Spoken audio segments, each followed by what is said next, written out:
사무엘상 17장 41절로부터 54절 말씀을 우리가 한 절씩 교독하도록 하겠습니다. 말씀의 제목은 이런 모습과 자세로 골리앗과 싸워야 한다라는 것입니다. These must be your appearance and attitude in fighting Goliath. 자, 41절 제가 읽고 한 절씩 교독하겠습니다. 블레셋 사람이 방패든 사람을 앞세우고 다윗에게로 점점 가까이 나아가니라. 그 블레셋 사람이 둘러보다가 다윗을 보고 업신여기니 이는 그가 젊고 붉고 용모가 아름다움이라. 블레셋 사람이 다윗에게 이르되 내가 나를 개로 여기고 막대기를 가지고 내게 나왔느냐 하고 그의 신들의 이름으로 다윗을 저주하고 그 블레셋 사람이 또 다윗에게 이르되 내게로 오라 내가 내 살을 공중의 새들과 들짐승에게 주리라 하는지라. 다윗이 블레셋 사람에게 이르되 너는 칼과 창과 단창으로 내게 나아오거니와 나는 만군의 여호와 이름 곧 내가 모욕하는 이스라엘 군대 하나님의 이름으로 내게 나아가노라. 오늘 여호와께서 너를 내 손에 넘기시리니 내가 너를 쳐서 내 목을 베고 블레셋 군대의 시체를 오늘 공중의 새와 땅의 들짐승에게 주어 온 땅으로 이스라엘의 하나님이 계신 줄 알게 하겠고 또 여호와의 구원하심이 칼과 창에 있지 아니함을 이 무리에게 알게 하리라. 전쟁은 여호와께 속한 것인즉 그가 너희를 우리 손에 넘기시리라. 블레셋 사람이 일어나 다윗에게로 마주 가까이 올 때에 다윗이 블레셋 사람을 향하여 빨리 달리며 손을 주머니에 넣어 돌을 가지고 물매로 던져 블레셋 사람의 이마를 치매 돌이 그의 이마에 박히니 땅에 엎드러지니라. 다윗이 이같이 물매와 돌로 블레셋 사람을 이기고 그를 쳐 죽였으나 자기 손에는 칼이 없었더라. 다윗이 달려가서 블레셋 사람을 밟고 그의 칼을 그 칼집에서 빼내어 그 칼로 그를 죽이고 그의 머리를 베니 블레셋 사람들이 자기 용사의 죽음을 보고 도망하는지라. 이스라엘과 유다 사람들이 일어나서 소리 지르며 블레셋 사람들을 쫓아 가이와 에그론 성문까지 이르렀고 블레셋 사람들의 부상자들은 사하라임 가는 길에서부터 가드와 에그론까지 엎드러졌더라. 이스라엘 자손이 블레셋 사람들을 쫓다가 돌아와서 그들의 진영을 노략하였고 다윗은 그 블레셋 사람의 머리를 예루살렘으로 가져가고 갑주는 자기 장막에 두니라. 아멘. 네, 이번 주에 우리는 드디어 다윗이 골리앗 앞에 서는 것을 보게 됩니다. 다윗이 처음 사무엘상에 등장할 때로부터 몇 달이나 흘렀죠. 제가 이렇게 설교를 이렇게 스킵하면서 가지 않고 그 본문을 쭉 따라왔기 때문에 몇 달이 흐른 게 있긴 해요. 또 연말 연시가 있어서 또 그때 또 특별한 메시지를 전하느라 잠시 사무엘상 강해는 중단했기 때문에 또 몇 달이 걸린 것 같기는 해요. 그러나 여러 날이 걸린 거, 여러 주가 걸린 것은 사실이죠. 다윗이 처음 등장한 때로부터 이렇게 시간이 많이 걸렸다는 것은요. 골리앗 앞에 설 때까지 시간이 이렇게 많이 걸렸다는 것은 한 사람의 그리스도인이 하나님의 대적인 골리앗 앞에 설 때까지 하루아침에 되는 일이 아니라 많은 준비가 필요하다는 것을 우리에게 기억하게 해줍니다. 여러 가지 준비 과정이 필요한 것입니다. 사실 우리는 다윗의 그러한 준비 과정을 다 보진 않았어요. 성경에 다 소개되어 있지도 않아요. 성경에는 구체적으로 나오고 있지 않지만 다윗이 사울에게 고백한 내용 가운데 우리가 힌트를 얻을 수 있죠. 이 다윗이 들에서 홀로 양을 치는 중에 곰이나 사자가 와서 양떼에서 새끼를 물어가려고 할 때 다윗이 그것들과 싸웠다는 그런 이야기를 하고 있지요. 이런 것을 우리는 다루지 않았어요. 사실 이것 역시 매우 흥미진진한 이야기가 될 수 있겠죠. 아주 중요한 준비 과정이기도 합니다. 만약에 다윗의 일생을 다루는 영화를 만들어서 이렇게 성장 과정 가운데 이런 모습을 한번 보여준다면 굉장히 재미있을 것 같아요. 소년 다윗이 혼자서 들에서 양을 치고 있는데 사자가 나타났어요. 곰이 나타났어요. 그래서 양떼 새끼를 물어가려고 해요. 그때 다윗이 도망가지 않고 용감하게 하나님께 기도하는 가운데 가서 그것과 싸워서 그 새끼를 구해내는 이런 모습들이 굉장히 흥미로운 그런 한 드라마틱한 부분이 될 수 있을 것입니다.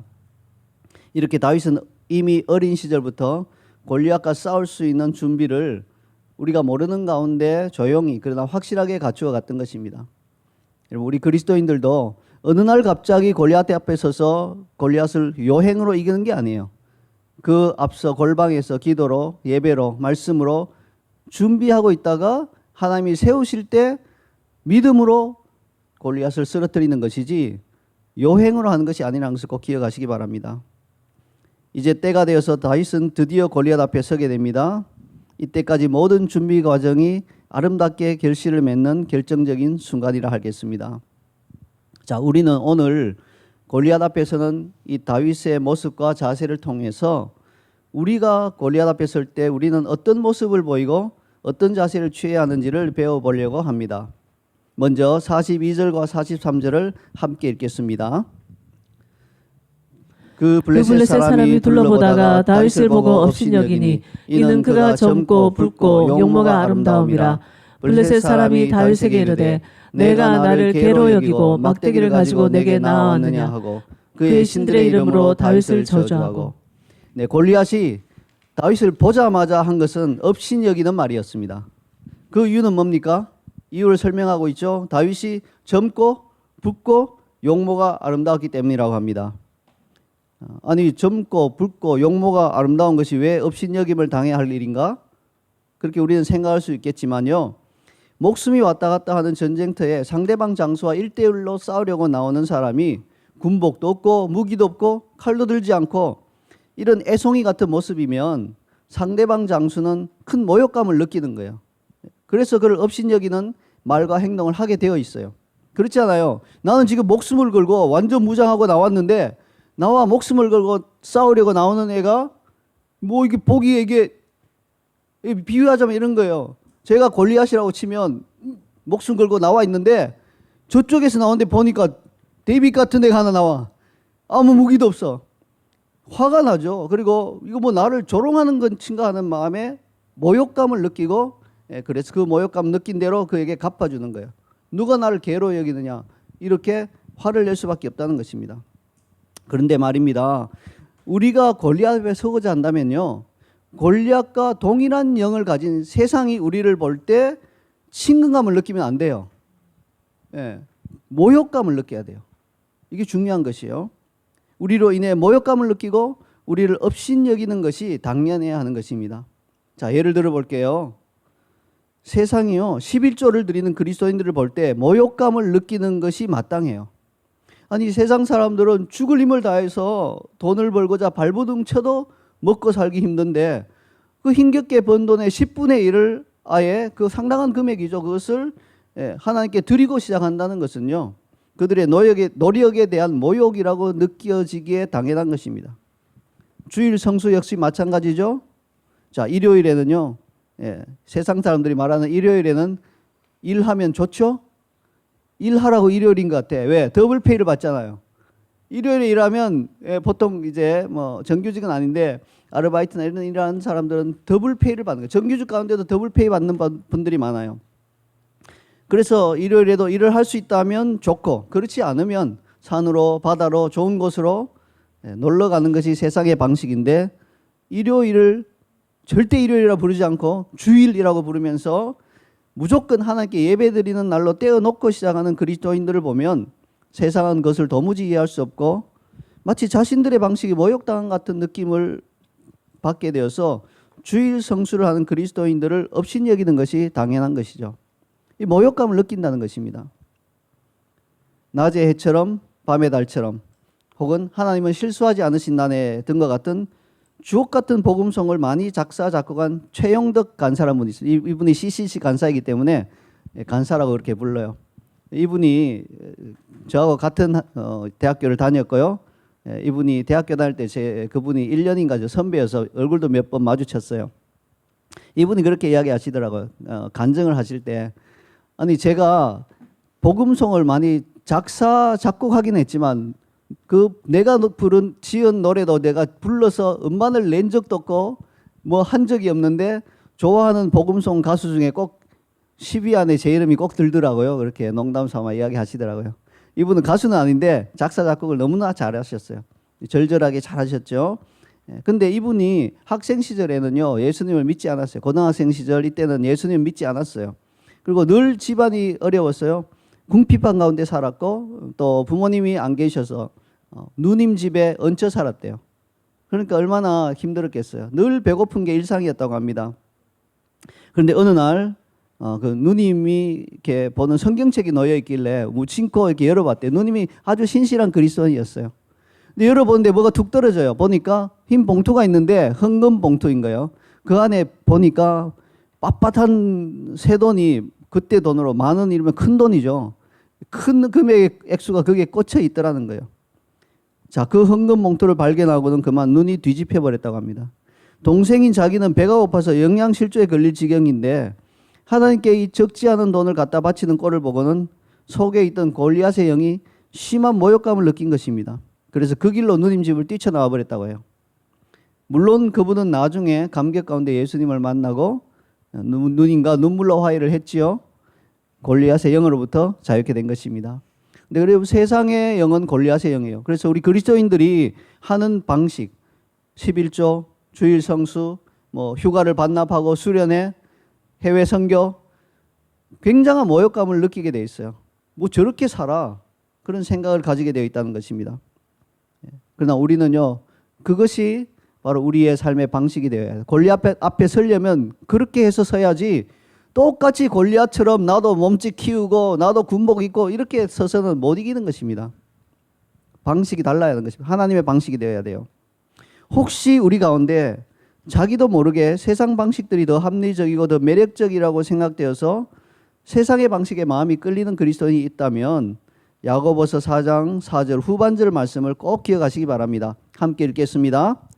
그런즉 누구든지 세상과 벗이 되고자 하는 자는 스스로 하나님과 원수되는 것이니라. 그리스도인이면서 주일 성수도 관심 없고 11조 그냥 주일날 교회 와서 헌금 드린 것도 아깝고 이런 마음이 든다면요, 여러분 그 세상과 벗하려고 하는 것인 것을 기억하시기 바라요. 그렇게 해서는 골리앗 앞에 설 수 없습니다. 그렇게 해서는 이길 수가 없어요. 하나님께서 세우시지도 않을 거예요. 세우면 바로 한 주먹에 그냥 나가 떨어지니까 세우지 않으신다는 겁니다. 우리가 골리앗을 정말로 이기고자 한다면 세상이 우리를 보자마자 모욕감을 느끼고 업신여기는 대상이 되어야 해요. 우리가 우리 자신의 힘으로 골리앗을 이길 수 없기 때문에 그렇습니다. 절대로 이길 수 없습니다. 생각해 보세요. 다윗이 골리앗을 이기는 그런 비결이요, 덩치를 골리앗처럼 크게 키워서가 아닌 거예요. 골리앗으로 하여금 모욕감을 느끼고 업신여기면서 자기도 모르게 방심하는 마음이 들어오게 함으로써 이겼던 것이에요. 여러분 생각해 보세요. 만약 이스라엘 진영에서 골리앗 못지않은 거대한 몸집의 장수가 딱 나타났다면 골리앗이 방심했을 리가 있겠습니까? 오히려 바짝 긴장해서 싸움에 임했겠죠. 하지만 애송이 같은 청년 하나가 투구와 갑옷과 칼도 없이 막대기 하나 달랑 들고 오는 것을 보고 자신을 개로 여긴다고 생각하고 극도로 분노했어요. 근데 골리앗이 못 본 게 있잖아요. 물매를 못 본 거예요. 막대기만 눈에 보인 거예요. 그래서 저 막대기로 나를 치려나? 이 막대기는 개들이나 치는 건데 나를 개로 여기나? 이렇게 해서 물매에 대해서 관심을 기울이지 못했던 거예요. 그러다 보니까 물맷돌에 맞은 거예요. 방심이 화를 불러온 거죠. 목숨이 걸린 싸움에서 분노와 같은 격한 감정에 사로잡히면 자기도 모르게 몸과 마음에 빈틈이 생기게 되어 있습니다. 다윗이 파고든 것이 바로 그런 것이었죠. 의도하지는 않았을 거예요. 그러나 다윗은 자신의 믿음으로 자신이 할 수 있는 준비를 하고 골리앗 앞에 서니까 하나님께서 그 상황을 그렇게 연출하셔서 골리앗이 방심하게 하고 막대기에 주목하게 하고 죽이 나를 개로 여기나는 그런 분노의 감정이 일어나게 해서 물매가 날아오는 것, 물맷돌이 날아오는 것을 보지 못하게 하는 그런 효과를 냈다는 것이죠. 이게 바로 하나님이 하시는 방식입니다.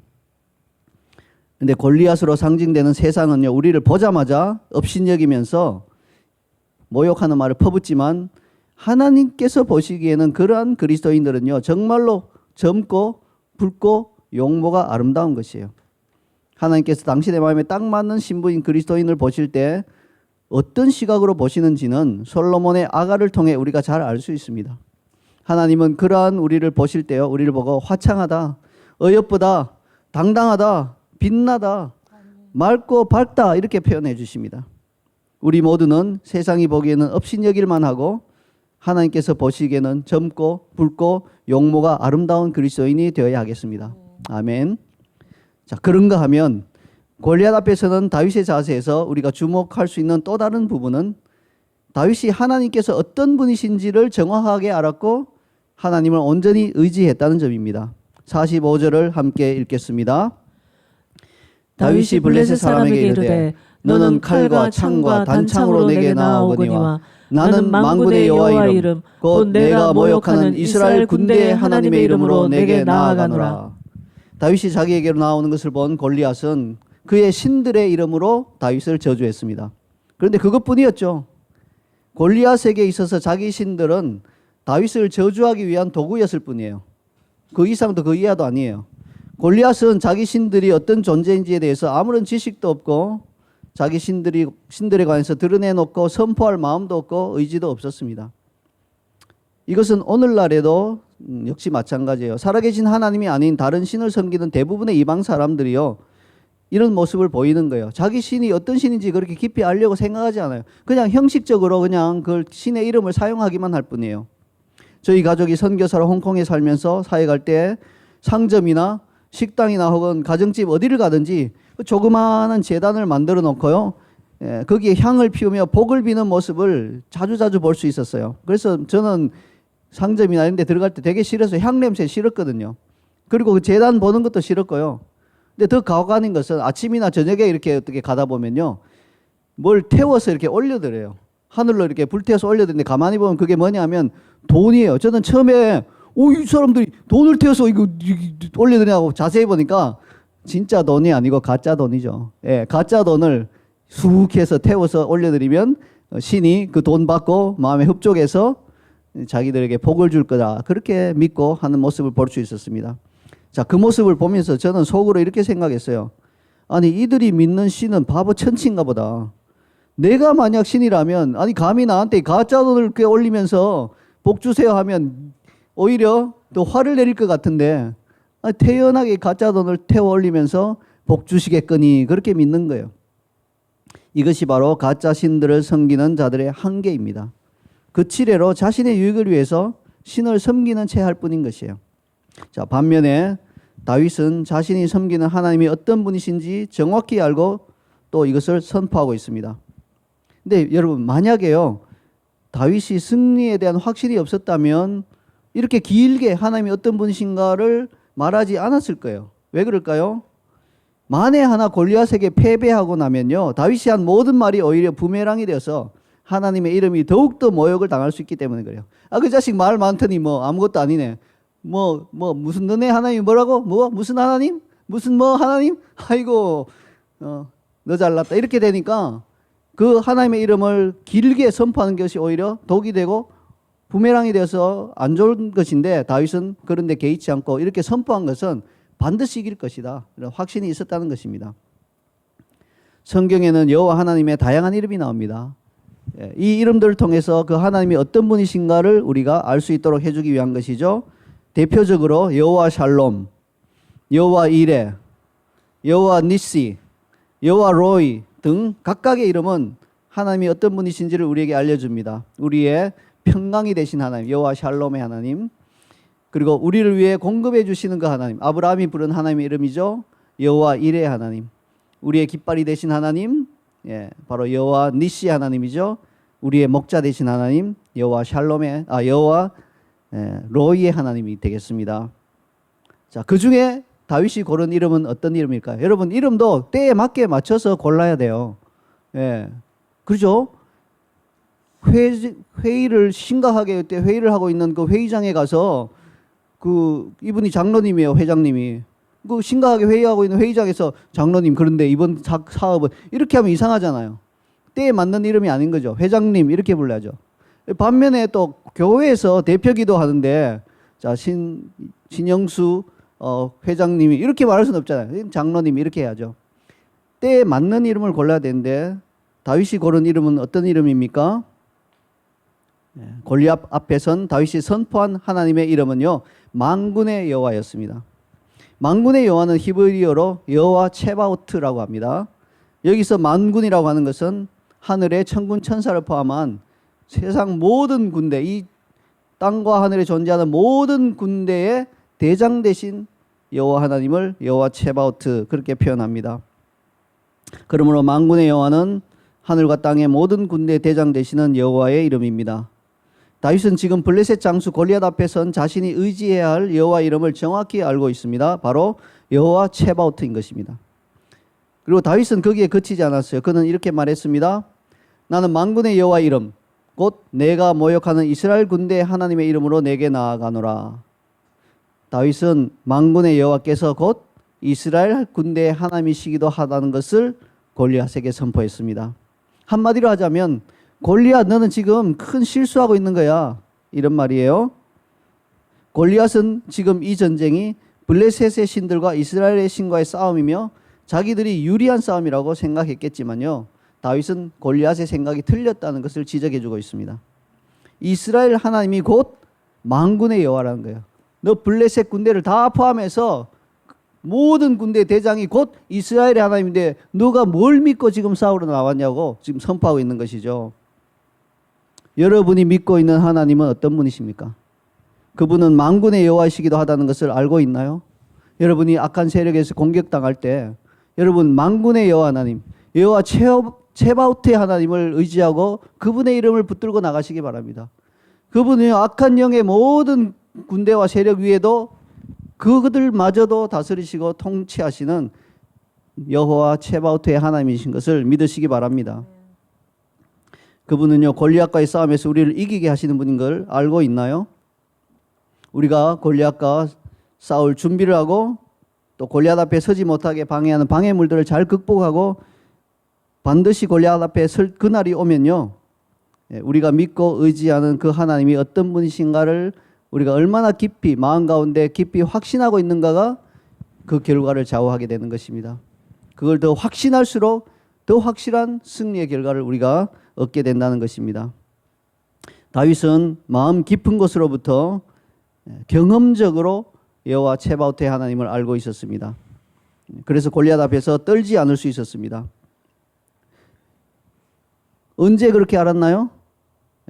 홀로 들에서 양을 칠 때 그 곰이나 사자가 와서 양 새끼를 물어가려고 했을 때 바로 다윗은 여호와 체바오트의 하나님의 이름을 의지하여서 그것들을 물리쳤을 것입니다.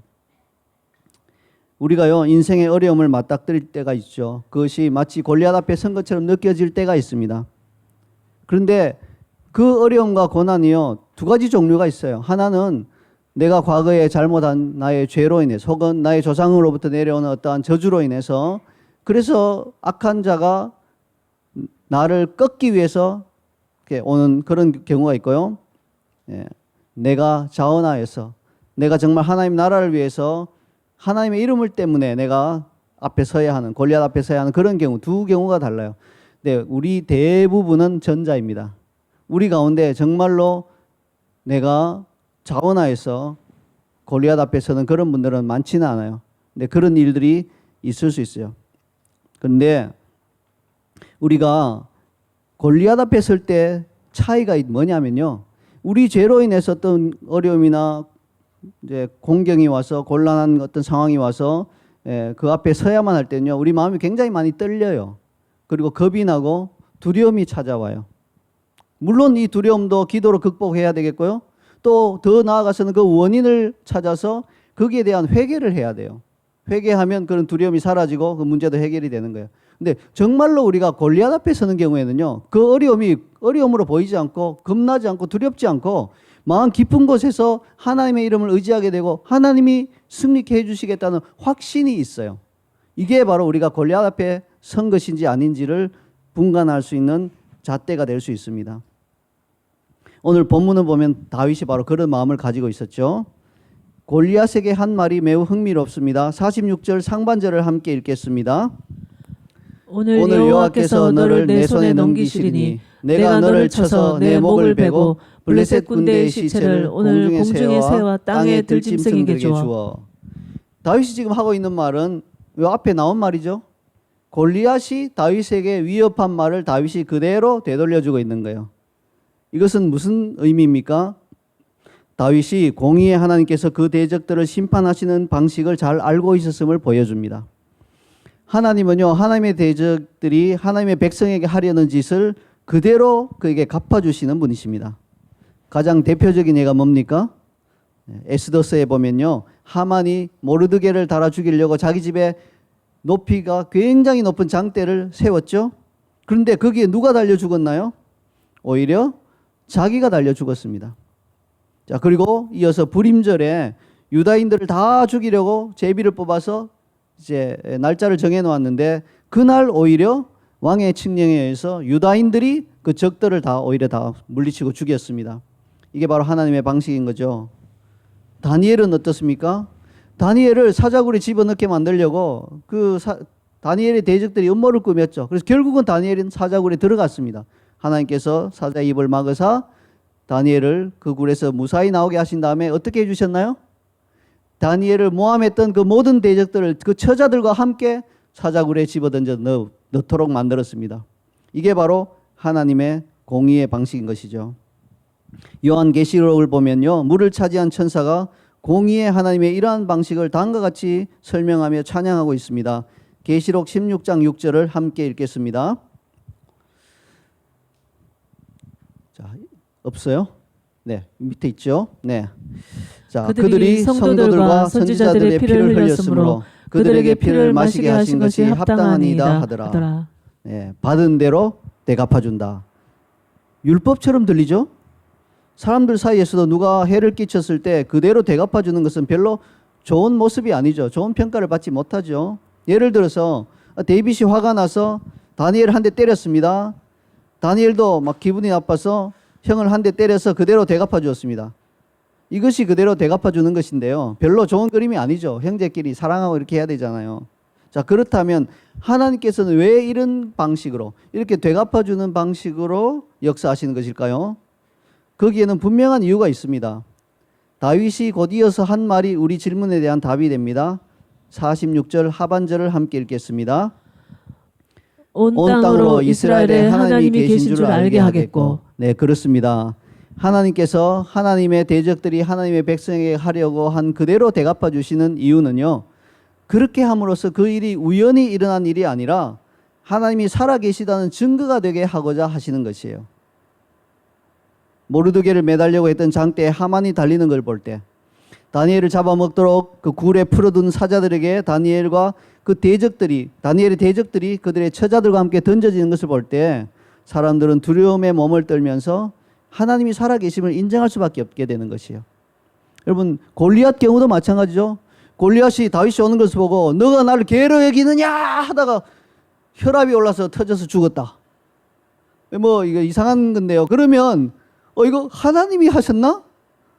골리앗이 너무 화를 냈구나. 평소에 혈압 관리 잘했어야지. 뭐 이렇게 나오는 거예요. 그대로 다윗이 말한, 그 골리앗이 말한 것을 다윗이 받아서 말한 그대로, 그 방식 그대로 행해질 때 비로소 사람들은 이것은 하나님이 하신 것이다 라는 그런 믿음을 가지게 되고 증거가 되는 것이에요. 그래서 하나님은 그렇게 하시는 것입니다. 바로 이런 이유로 인해서 우리는 반드시 골리앗을 이겨야 하는 것이에요. 그리고 그 이기는 방식 역시 공의의 하나님의 방식으로 이겨야 하는 것이에요. 예, 무릎 꿇고 하나님, 골리앗 제발 혈압이 올라서 죽게 해주세요. 이게 하나님의 방식이 아닌 것이요. 그가 한 말 그대로 선포하고 그대로 행해줄 때 공의의 하나님이 하셨다는 것이 만천하에 드러나게 되는 것이요. 이것은요, 내가 골리앗의 위협을 벗어나서 살 길을 얻는 그런 차원의 이야기가 아닌 것이에요. 물론 골리앗을 이겨야 내가 사는 것은 맞지요. 그러나 적어도 골리앗 앞에 설 정도의 그리스도인이라면 단순히 살아남는 것에 급급할 것이 아니라 하나님의 방식으로 골리앗을 이김으로써 내가 어떻게 될 것인지를 주목하고 보던 모든 이들로 하여금, 우리 편이든 적이든 그 모든 이들로 하여금 하나님이 살아계신 것을 똑똑히 목격하게 만들어줘야 합니다. 이게 우리가 골리앗 앞에 서는 목적이에요. 단순히 그를 죽이고 그를 없애고 내가 좀 살아남자, 이 차원이 아닌 것입니다. 다윗은 자신이 말한 그대로 통쾌한 승리를 거두었습니다. 51절과 52절을 통해서 우리가 이것을 확인할 수 있습니다. 함께 읽겠습니다. 다윗이 달려가서 블레셋 사람을 밟고 그의 칼을 그 칼집에서 빼내어 그 칼로 그를 죽이고 그의 머리를 베니 블레셋 사람들이 자기 용사의 죽음을 보고 도망하는지라. 이스라엘과 유다 사람들이 일어나서 소리 지르며 블레셋 사람들을 쫓아 가이와 에그론 성문까지 이르렀고 블레셋 사람들은 부상자들은 사하라임 가는 길에서부터 가드와 에그론까지 엎드러졌더라. 다윗의 승리는 이스라엘과 유다 사람들에게는 와, 하나님이 우리와 함께 하신다, 여호와 체바오트 하나님 하면서 막 확신과 믿음과 용기가, 사기가 충천하게 해주었고요, 블레셋 사람들에게는 우리 신들이 이스라엘 신을 이길 수 없네 하는 그런 공포심을 불러일으켰습니다. 그래서 한순간에 전쟁의 분위기가 바뀌었고요, 이스라엘의 대승으로 전쟁이 끝났습니다. 이처럼 다윗이 골리앗에게 이긴 것은 다윗 한 사람만의 승리가 아니라 이스라엘이라는 나라 전체의 대승을 이끌어냈습니다. 우리가 골리앗 앞에 설 때 이기면 우리 한 사람의 영광이 아니에요. 우리 한 사람이 살았다 하는 것이 아니라 우리 주변에 있는 수많은 믿음의 사람들이 용기를 얻고 우리의 대적들은 공포심에 사로잡혀서 물러갈 수밖에 없게 되는 그런 역사가 일어나는 것입니다. 이제 골리앗을 쳐서 무찌른 다윗에게 어떤 일이 기다리고 있을까요? 자신이 벤 골리앗의 머리를 손에 들고 다시 사울 왕 앞에 서는 일이 기다리고 있습니다. 좀 잔인하게 느껴지죠? 머리를 이렇게 들고 왕 앞에 가는 거예요. 이게 고대 방식이에요. 여러분 지금은 이거 너무 잔인하다 싶은데 이것은 고대에서는 당연한 방식이었습니다. 머리를 베고 사울 왕 앞에 서는 일이 기다리고 있습니다. 그리고 그때 왕은 이전과 달리 다윗을 새롭게 보게 될 것입니다. 사실 사울과 다윗은 그 이전의 구면이에요. 미리 아는 사이였어요. 16장 마지막에서 우리가 보았잖아요. 악령이 사울에게 이를 때 다윗이 수금을 타면 악령이 떠나고 사울이 상쾌해졌다고 했습니다. 이미 알았어요. 그런데 그때까지만 해도 다윗은요, 많은 궁중 악사 중에서 특별히 악령을 쫓는 일을 잘하는 한 명의 악사에 불과했어요. 그리고 다윗은 언제 들어와요? 악령이 막 임해서 사울이 정신이 없을 때 들어와서 타고 나가니까 잘 몰랐을 수 있어요. 뭐 저런 청년이 하나 있나 보다 이렇게 생각했겠죠. 별다른 관심을 가지지 않았을 수 있습니다. 그러나 이제는 상황이 완전히 달라졌죠. 사울이 누구의 아들인지 다윗이 누구의 아들인지 사울은 군사령관 아브넬에게 묻고 또 물었습니다. 그럴 수밖에 없죠. 사울은 골리앗을 죽인 자에게는 자기 딸을 아내로 주겠다고 이미 공언한 상태잖아요. 그러니까 저 사람은 지금 사위가 될 사람인 거예요. 그러므로 그의 집안 내력과 부모가 누구인지에 대해서 급격히 관심이 상승하는 것은 당연한 일이죠. 그래서 저 누구의 아들이냐 이렇게 자꾸 묻는 거예요. 집안끼리의 결혼이잖아요. 우리 역시 골리앗과의 싸움에서 이기면 하나님께서 우리를 다음 단계로 높여주십니다. 사람들이 우리를 새롭게 보고 특별히 우리 위의 권위자들이 우리에 관해서 관심을 가지게 될 것입니다. 그리고 실제적으로 골리앗의 모든 무기와 갑주를 노량물로 얻게 될 것입니다. 자, 이 갑주 자체가 상당한 가치가 나가지요. 뭐 노무게만 해도 뭐 앞서 말씀드린 것처럼 제 몸무게하고 비슷하다 했죠. 그때 당시 뭐 수십 킬로 되는 놋은 굉장히 가치가 있어요. 그 자체가 가치가 있지만 그것을 녹여서 팔지 않죠. 왜? 녹여서 파는 것보다 훨씬 더 가치 있게 사용하는 방법이 있어요. 뭡니까? 자기 장막에 두는 거예요. 그 딱 들어오면 바로 딱 벽에 잘 보이는 곳에 골리앗 갑주를 이렇게 걸어 놓는 거예요. 그러면 어떤 효과가 있나요? 그것을 보는 사람마다 와, 다윗 골리앗을 죽였지 하는 그런 선전 효과가 있죠. 자기 자신도 적들에 의해서 마음이 좀 이렇게 침울할 때마다 그걸 보면 맞아. 그때 하나님이 함께 하셔서 내가 골리앗을 이길 수 있었지.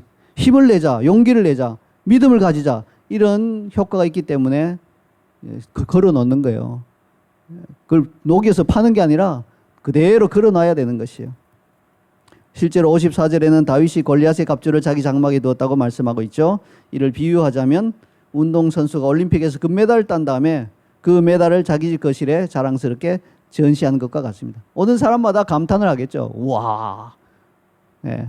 우리 오늘 안 나왔는데 도영이 어머니가 올림픽 금메달리스트인 거 아시죠? 네.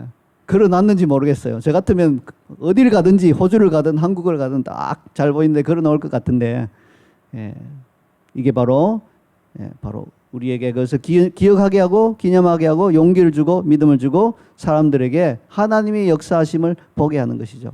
사람들이 그 갑주를 보면서 다윗을 높이게 하기보다는 다윗을 높이려고 할 때도 다윗은 이렇게 말했을 거예요. 저를 높이지 마세요. 저 보세요. 저 뭐 호리호리하고 골리앗에 비하면 아무것도 아닌 자입니다. 하나님이 하셨습니다. 이렇게 간증할 수 있는 거리가 된다는 것입니다. 이제 말씀의 결론을 맺겠습니다. 골리앗 앞에 설 준비가 된 우리는요, 세상이 보기에 업신여길 만한 존재가 되어야 돼요. 그렇게 되기 위해서는 우리는 하나님 보시기에 젊고 붉고 용모가 아름다워야 합니다. 하나님의 눈에 아름다운 그리스도인은 세상이 보기에는 미련하고 또한 어처구니가 없어서 모욕감을 느끼게 만드는 것입니다. 그리고 골리앗 앞에 선 우리는 하나님이 어떤 분이시며 하나님의 방식이 어떠한지 경험적으로 알고 있어야 합니다. 그래서 반드시 하나님의 방식으로 승리를 거두어야 합니다. 그렇게 할 때 하나님께서 살아계심이 우리를 통해 증거가 될 것입니다. 그리고 우리는 그 승리로 인해서 존귀와 영광을 또한 얻고 또한 전리품도 얻게 될 것입니다. 이것이 바로 골리앗 앞에서는 특권을 얻은 그리스도인들이 받는 존귀와 영예입니다. 이제 오늘 본문을 요약한 내용을 보면서 우리가 하나님 앞에 결단하며 나아가도록 하십시다. 여러분, 이 본문의 말씀을 쭉 읽으면서 속사람 안에 깊이 들어오도록 말씀을 묵상하십시오. 되풀이해서 읊조리십시오. 그리고 하나님, 저에게 다윗과 같은 믿음을 주세요. 하나님, 저에게 다윗과 같은 용기를 주세요. 적들 앞에, 골리앗 앞에 섰을 때 하나님이 누구신지를 정확하게 선포하고 하나님의 방법으로 그 적을 물리칠 수 있게 도와주세요. 그래서 하나님이 주시는 다음 단계로의 성장 있게 하시고 또한 하나님이 주시는 존귀와 영예를 제가 얻을 수 있도록 도와주세요. 우리 한번 이 간절한 마음을 담아서 주님 앞에 기도하도록 하겠습니다. 기도함으로 나가겠습니다.